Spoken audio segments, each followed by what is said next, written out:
So this is just a quick little video. It's going to be part 2 of the Blackstone Grill install. I basically went back and added some additional accessories to make the setup even better and work smoother for everything we're doing here.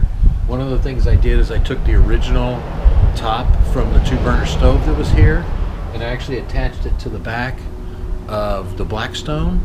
So now I've got heat protection for the coach, also smoke protection, it keeps it from going inside, and wind protection for the grill to keep the grill hotter. So this same top from the original 2-burner stove will work with the Blackstone. So I installed that.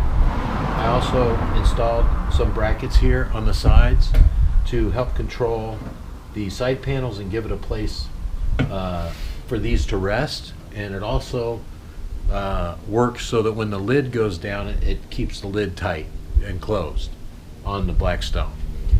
And then I took and added this shelf on, and it's attached to the drawer, and it serves many purposes. The first one is that it stops here at the coach and it keeps the drawer from sliding in. As you know, when you pull these drawers out, there's no stop on them. So as you're cooking and doing things, it keeps pushing in on you. So this will stop it from doing that. This shelf I made just real quick in my garage, and it attaches to the shelf after it pulls out. So it stops the drawer from going in. It gives me a work platform to be able to put my food and whatnot on here as I'm working on the grill.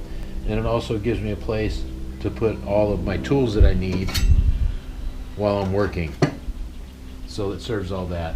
I also went inside and I put my water bottle, my oil bottle in here. It's all attached, and a spice rack over here. And what I do when I put everything away is once I've wiped down the grill top, I remove the grill top, set it aside, I let it cool down first, set it aside, then I can close up the lid onto the Blackstone, and then the drawer and the Blackstone top get stored on the shelf. So that's basically how this works. Very easy upgrades to do, and it makes it really nice to use. So I'm going to show you basically how I put everything away as far as the top and the lid. After it's cooled down, I remove the Blackstone top,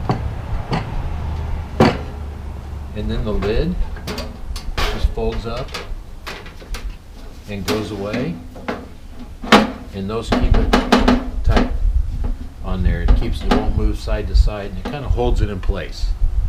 And then I'd basically take this, set it inside there, detach the shelf, also set it inside there with all my tools. And there you have it. It completes the whole setup and the transformation, gives you all the protection you need for the coach, for heat and smoke, and also gives you protection from the wind for the grill, so you get a better cooking experience.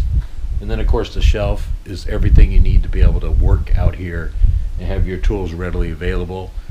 I was going to do something on this side, but there's no way to really do it without stopping the access to the fridge, which I always want to have.